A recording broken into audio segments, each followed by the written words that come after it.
We are quite a few weeks into Scalebreaker already, and here's my guide for general PvE healing in Scalebreaker and beyond. I wanted to make sure to give the new meta some time to develop and properly test everything before talking about it. Apart from that, this is my first video of this kind, and it took me some time to figure out voice recording and editing. But without further ado, let's start with the actual topic. There is a lot of discussion about healing being nerfed, however this is absolutely not true. In many aspects healing has actually been buffed. As odd as it may seem, the general healing output has increased a lot. The new long duration HOTS, together with spell power focused builds, lead to insane amounts of passive healing output. This makes most content actually extremely easy to heal. Of course, those buffs are not exclusive to healers, and this is why healers have actually lost some of their importance. Healing and support do not require the high amount of global cooldowns and sustain anymore, making a dedicated build less required. While healers are still totally viable, other compositions have become a lot more accessible. For dungeons and arenas, nothing has changed. For raids, however, we see a shift from 2 healers to either 1 healer or 1 healer and a hybrid. The healer role itself has changed from a very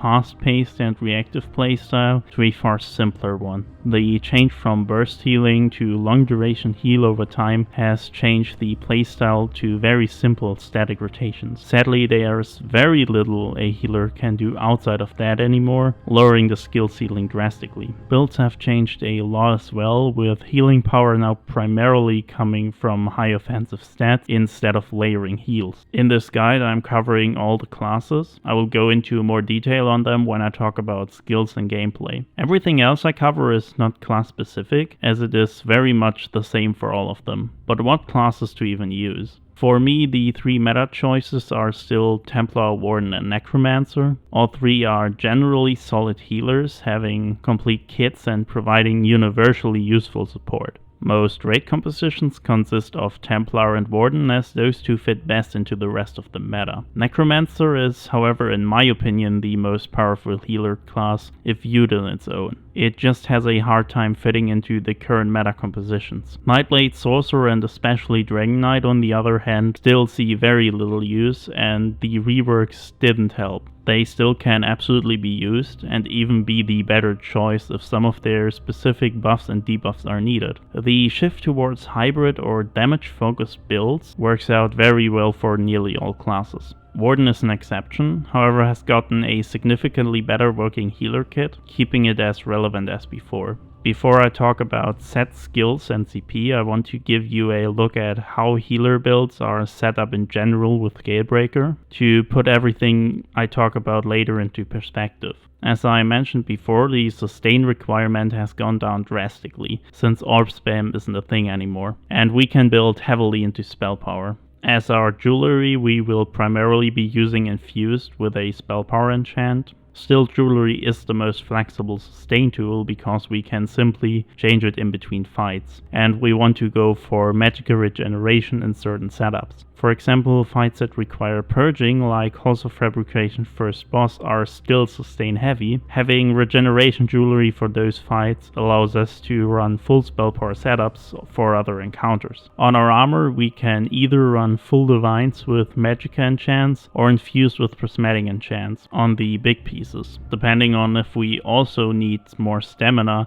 or we just want to build up spell power. Both options have been common for a very long time, however the meta is tending more towards full divines now. Of course, we still need at least 5 light armor pieces, and we can go for a full 7 as well. But 5-1-1, similar to Magica DDs, is probably the better option now. Weapons are the most complex part. We are still running an infused lightning staff on our back bar. It carries over to our front bar the most. Crusher, Weakening, Lightning, Berserker or Resource Return enchant can all be used depending on what we or our group need. The healing bar, however, is where it gets complicated. One option is to run infused as well in combination with one of the before mentioned enchants. Or you can go with powered for more healing, or precise if you also need more damage. Or you can simply run decisive. It is the weakest option but also the most adaptive one. It always works, even when you need no healing power, damage or other enchantment. Of course, we also need to take our Mundus Stone, Race and Consumables into consideration.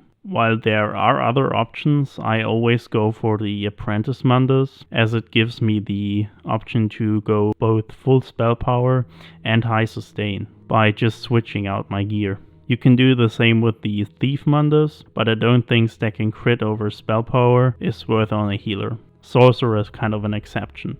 I exclusively use Breton for healers, as the high magicka drain makes cost reduction very efficient. Even with the reworks, we still need some amount of sustain that Breton takes care of very well. Every other magicka based race is okay as well. You will need to adjust for the weaker sustain, however, to a degree that is absolutely not worth it to me personally. Now to the consumables, we have two basic food options. We can go for 2 stat food using magic and health. This works best for more spell power heavy builds, as it makes up for the lower health, doesn't add unnecessary sustain, and gives the highest magicka. For less offensive builds using prismatic enchants and heavy or medium sets, 3 stat food, usually magicka health and magicka regeneration, can be the better option. Last but not least, potions. They have a very significant impact on both your sustain and offensive stats. You have a lot of freedom to adjust to specific situations here. The 2 most standard choices are spell power and 3 stat, depending on if you rather need additional stamina or you want to go for more damage and healing. But heroism, expedition, or immovability can be good situational choices. Drop pods can function as a cheap alternative in easier content, but keep in mind that healers are a lot more dependent on stats now.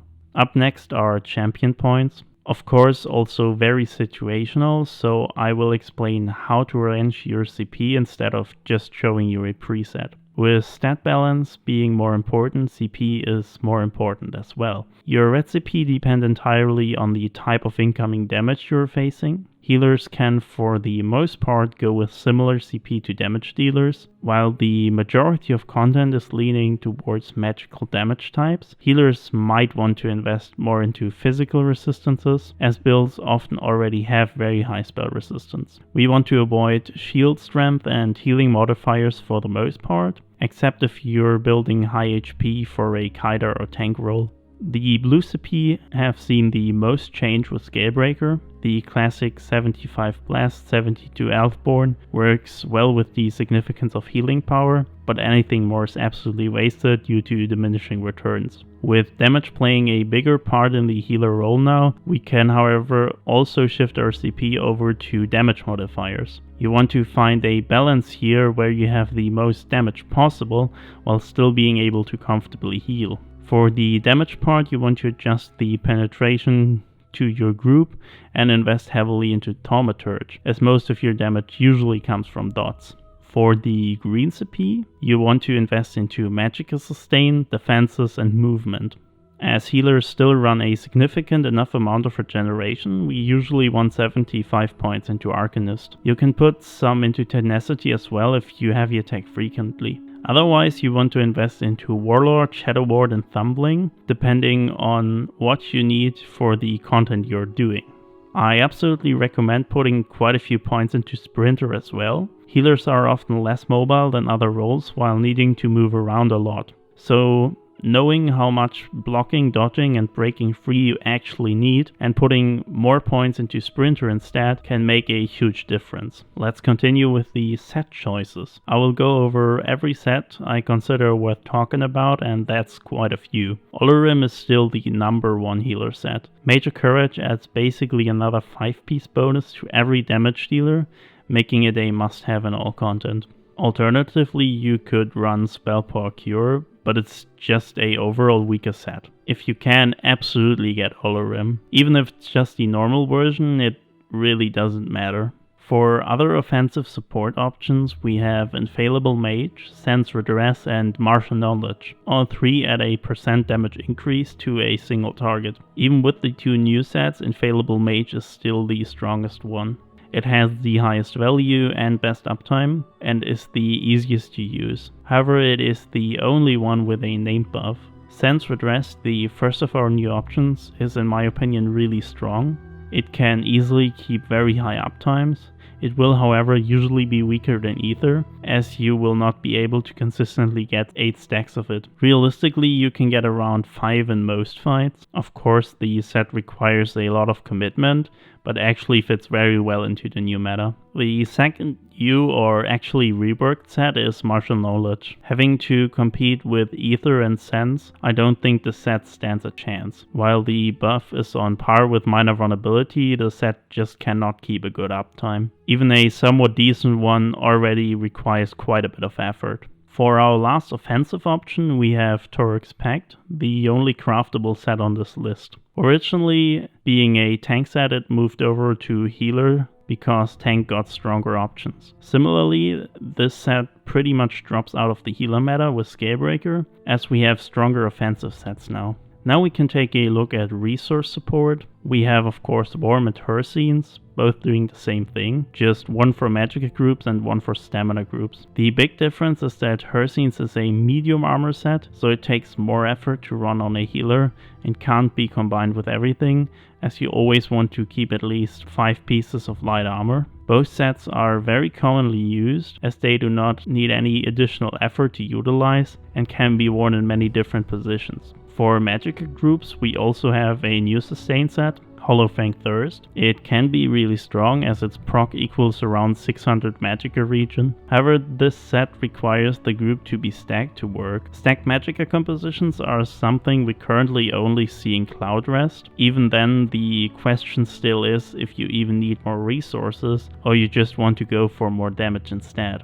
As our last resource support option, we have Navintas, and I have to say it's not really doing too well. The set is interesting because it has pretty much no conditions to it. You can run it in every composition and no matter what content, as you always have synergies anyway, but there are usually situationally better sets available. Next up are defensive sets. They are not used a lot, as there is not a lot of value in going more defensive than the absolute minimum to stay alive. Nevertheless, we have a few pretty good options in case we really need them. The first one is Ebon. It's mostly worn by tanks, but it can still be a good healer option if the tanks have better support sets to wear. As it is a heavy set, like I mentioned with Herseens, you cannot combine Ebon with everything and need to make quite a few adjustments to effectively wear it. Next up is Mending, a set that has been part of the healer meta forever, but sees less and less use. While the set's damage reduction is very strong, it takes a lot of commitment to get good uptime, and so it usually is not worth running anymore. However, if you really need high damage reduction, especially in trash fights, it can be a great choice. As a new choice, we have Gossamer. The set has been around since Shadows of the Hist, but never seen too much use, as it was never able to achieve relevant uptimes.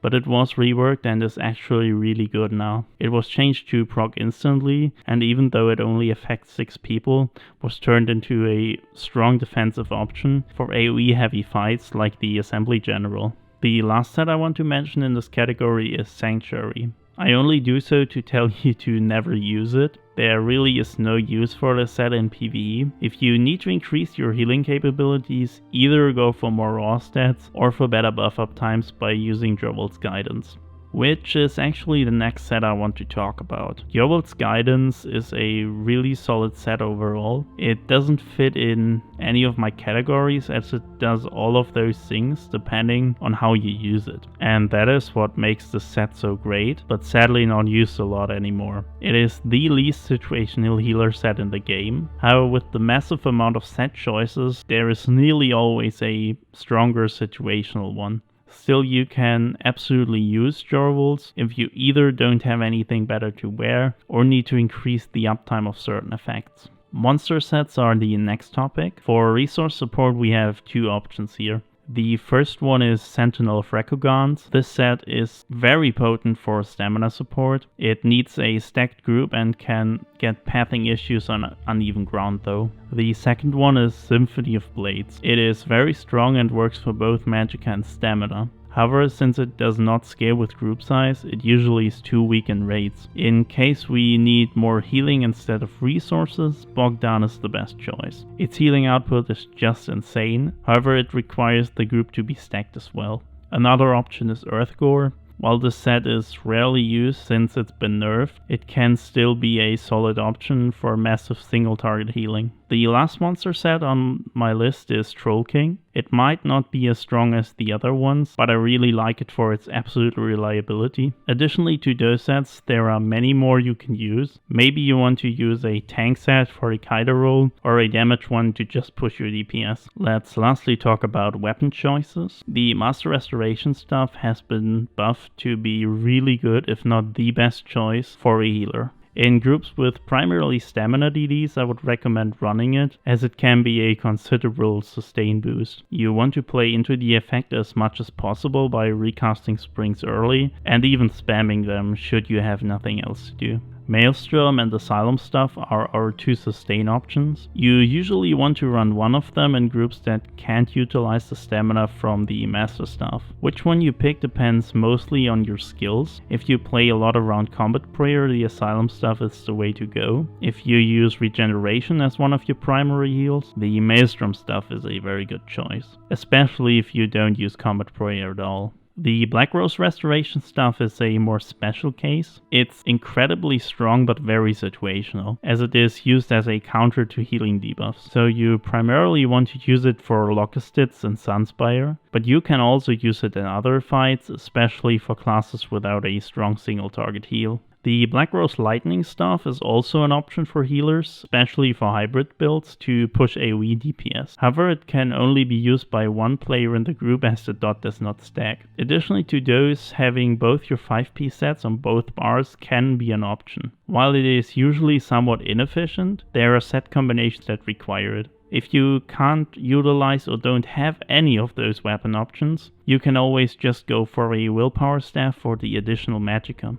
Continuing with the skills, this is where the really big changes happened. First, we need to take a look at where all the new healing power is actually coming from, and that is the long duration HOTS. With the healing stuff, we already have two that every class can access: Grand Healing and Regeneration. Grand Healing is one of the basic healing sources for most content, while Regeneration, as the Radiating Regeneration morph, functions more as a replacement for fights with a lot of movement, like Asylum Sanctorium. Additionally, each class has one or more HOTS to use on top of the healing stuff ones. Templar has Cleansing Ritual, Warden, Budding Seeds, Necromancer, Life Amid Death, and Restoring Tether. Nightblade has Refreshing Pass, Sorcerer Power Surge, and Dragon Knight Cinderstorm. Strong burst heals are very important, as we cannot use springs for that anymore. Of course, Combat Prayer, which is still a must-have skill, can be used very well, and Ward can replace a single target heal. But we have stronger options in the class skills. Templar with Rushed Ceremony and Healing Ritual, and Necromancer with Render Flash and Life Amid Death are especially strong. Nightblade and Sorcerer also have a single target heal with Malevolent Offering and Twilight Matriarch. Nightblade has Sap Essence as an AoE option. Warden has Soothing Spores, Budding Seeds, and Bursting Vines. However, all three skills have their problems in actual use. Dragon Knight is the only class that really has a problem in this category, as its only burst heal is Cauterize, which does not function reliably. Apart from Combat Prayer, our buffs and debuffs are mostly class specific. This is the biggest factor in class choice for many groups. Templar brings minor sorcery to the group and minor resistance debuffs with Power of the Light. Warden provides minor toughness and minor regeneration buffs. Necromancer, minor protection. On the Nightblade, we have minor savagery and major expedition. On the Sorcerer, minor prophecy. And lastly, the Dragon Knight has minor brutality and engulfing flames. Next, we take a look at synergies. While Orb was changed to be used by damage dealers a lot, healers should still be using it in most situations. Blood Altar, Trapping Webs, and Bone Shield are other non-class specific options. Trapping Webs is a especially important synergy. If possible, every DD should get this on cooldown, as it is a big damage increase. For class-specific synergies, Templar has Shards, a situationally really good synergy that however has to compete with the new orbs that are honestly just a lot better. Warden's Healing Seed has lost a lot of its use as a synergy, as it now also functions as the primary heal. Necromancer, on the other hand, is probably the king of synergies, with Boneyard and Agony Totem. Sorcerer has Lightning Splash and Dragon Knight Dark Talons. Nightblade is the only class that does not provide any additional synergies. In terms of ultimates, Warhorn is still the norm for healers. Barrier can also be used offensively. As it hits 12 players now, it is a lot stronger. The only real exception is Necromancer, as major vulnerability from the Colossus can be stronger than Warhorn. Templar, Warden and Nightblade have very strong defensive ultimates that can be situationally great. Sorcerer can use Atronarch. It's not really effective in larger groups though. Dragon Knight is the only class without something useful here. Of course, we also use damage skills, even more so with Scalebreaker. I will however not go over them specifically. You basically take whatever either does the most damage or has the longest duration, similarly to damage dealers. The changes to dots affect healers as well, so you want to be using AoE dots for AoE and single target dots for bosses, for the most part. The exception here are skills that are not used for their damage specifically, but for other effects like Blockade, Shards or Boneyard.